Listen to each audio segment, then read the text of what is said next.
Hello friends, Radhe Radhe. आप सब लोग कैसे हैं? आपसे फिर से एक बार अनुरोध है, अगर आप लोगों को मेरी वीडियो पसंद आ रही है, भागवत जी पढ़ना अच्छा लग रहा है, कृपया करके चैनल को सब्सक्राइब करें, वीडियो को लाइक करें और प्लीज़ कमेंट करके बताएं। राधे राधे। कल हमने शकट भजन पढ़ना प्रारंभ किया था, उसका एक पेज रह गया है। उसके बाद हम बीच में ही प्रारंभ कर देंगे तरणाव्रत उद्धार।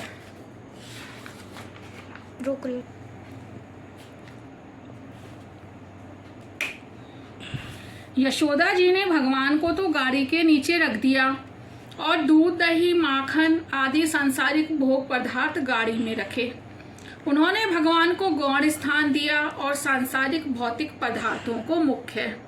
सो सारी गाड़ी ही उलट गई। तुम्हारे जीवन में काम सुख प्रधान बनेगा और भगवान गौण, तो तुम्हारा जीवन रथ उलट ही जाएगा। भगवान को गाड़ी के नीचे रखोगे तो शक्टासुर गाड़ी पर सवार हो जाएगा। काम लोभ आदि ही तो शक्टासुर हैं। दूध दही माखन आदि भोग पदार्थ के प्रतीक हैं।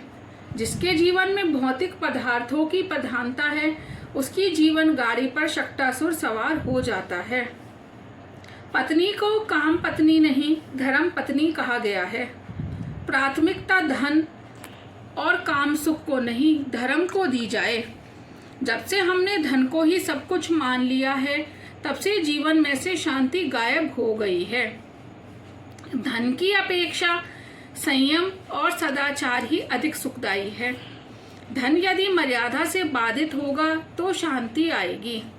जीवन के 4 पुरुषार्थ बताए गए हैं: धर्म, अर्थ, काम और मोक्ष। इनके क्रम में भी एक विशिष्ट तारतम्य है। धर्म और मोक्ष के बीच है अर्थ और काम। अर्थ और काम की प्राप्ति धर्म और मोक्ष की मर्यादा में रहकर ही की जाए। अर्थ और काम गौण हैं, धर्म और मोक्ष प्रधान। यदि धर्म और मोक्ष गौण हो जाएंगे तो जीवन रथ अधोगति के गर्त में धंस जाएगा। जीवन में लौकिक सुखों का प्राधान्य हो जाएगा तो शक्टासुर सवार हो जाएगा। एक संत के मतानुसार शक्टासुर वध की लीला के समय श्री कृष्ण की वह 108 दिनों की थी।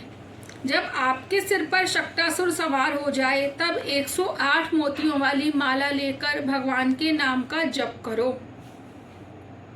जीवन में श्री कृष्ण को प्रधानता देने से शक्टासुर का भय निर्मूल हो जाएगा। श्री कृष्ण शक्टासुर का वध करते हैं। जब तुम्हारे हृदय पर काम, क्रोध, लोभ, मोह रूपी शक्टासुर सवार हो जाए, तब माला लेकर नारायण का नाम जप करने लगो। माला के साथ मैत्री होने पर शक्टासुर को निरुपद्रवी होना पड़ेगा। माला के साथ संबंध नहीं हो पाएगा तो शक्टासुर सवार हो जाएगा। काम, क्रोध आदि का सामना करना है तो परमात्मा का आश्रय लेना। राधे राधे। शकट भजन आज पूरा हुआ। अब हम तरणाव्रत उद्धार प्रारंभ कर रहे हैं। तरणाव्रत उद्धार। अब आता है तरणाव्रत वध का प्रसंग। किसी एक दिवस यशोदा जी श्री कृष्ण को अपनी गोद में बिठलाकर दुलार रही थीं। उस समय तरणाव्रत को मारने के लिए भगवान ने अपना वजन बढ़ा लिया। यशोदा जी भार को ना सह सकी तो कन्हैया को जमीन पर बिठला दिया और घर के काम में जुट गईं। तरणाव्रत बवंडर का रूप लेकर आया और श्री कृष्ण को हरण करके आकाश में उड़ चला।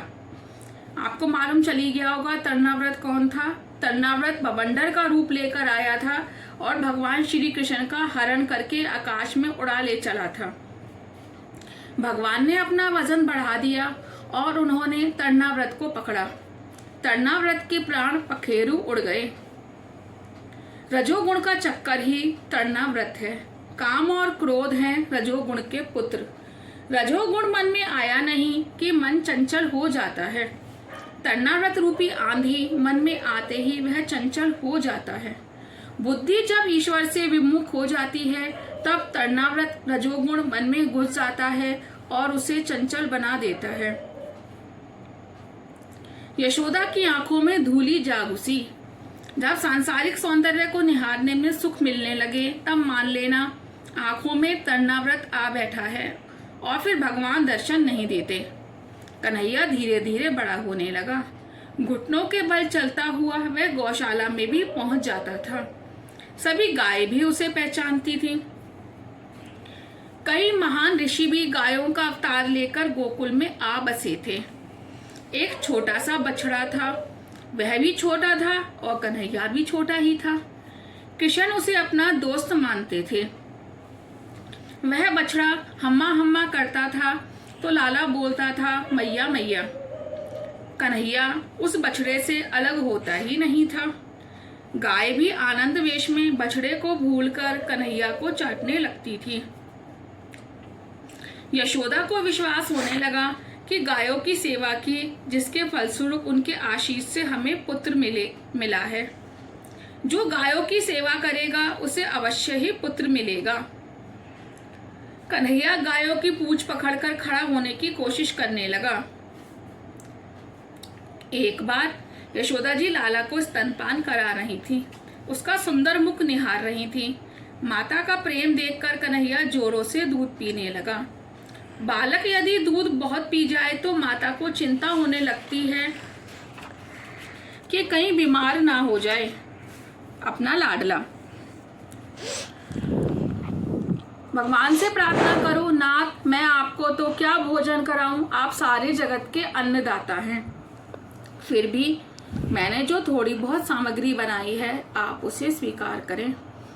कन्हैया के अत्यधिक दुग्धपान से यशोदा चिंता करने लगी तो कन्हैया ने कहा, माता तेरा दूध मैं अकेला नहीं पी रहा, मेरे मुख में समाया हुआ विश्व तेरे दूध का पान कर रहा है। कन्हैया ने जमाई लेते हुए मुंह खोला और यशोदा जी को समग्र ब्रह्मांड का दर्शन कराया। कन्हैया माता से कहता है, तू अकेले मुझे नहीं अनंत जीवों को दूध पिला रही है, समग्र ब्रह्मांड को तो दुग्धपान करा रही है। भगवान ने सुदामा को अपार संपत्ति दी तो यमराज को चिंता हुई। उन्होंने भगवान से कहा, सुदामा के भाग्य में दारिद्र्य का योग है, उसके भाग्य में संपत्ति का क्षय लिखा हुआ है। आपने इतना सारा ऐश्वर्य उसे देखकर ठीक नहीं किया है। कर्म मर्यादा भंग होगी। कर्मानुसार ही सुख दुख दिए जाते हैं। प्रभु ने यमराज से कहा, मैं वेदोक्त कर्म मर्यादा तोड़ना नहीं चाहता। जो मुझे भोजन कराता है वह समस्त ब्रह्मांड को भोजन कराता है। एक मुट्ठी भर तंदूर मुझे खिलाकर सुदामा ने सारे विश्व को भोजन कराया है। जो श्री कृष्ण को भोजन कराता है वह सारे विश्व को अन्न दान करता है और उसके नाम पुण्य जमा हो जाता है। भगवान मर्यादा को कभी भंग नहीं करते हैं। लाला ने यशोदा जी से कहा, माता तू केवल मुझे नहीं समस्त ब्रह्मांड को तृप्त कर रही है। राधे राधे। तृणाव्रत उद्धार पूरा हुआ। अब कल भगवान का नामकरण संस्कार एवं बाल लीला प्रारंभ होगी। एक बार फिर आपसे अनुरोध है, अगर आपको ये सब अच्छा लग रहा है भागवत जी पढ़ना सुनना, कृपया करके चैनल को सब्सक्राइब जरूर कर दीजिएगा और वीडियो को लाइक और कमेंट जरूर करिएगा। राधे राधे।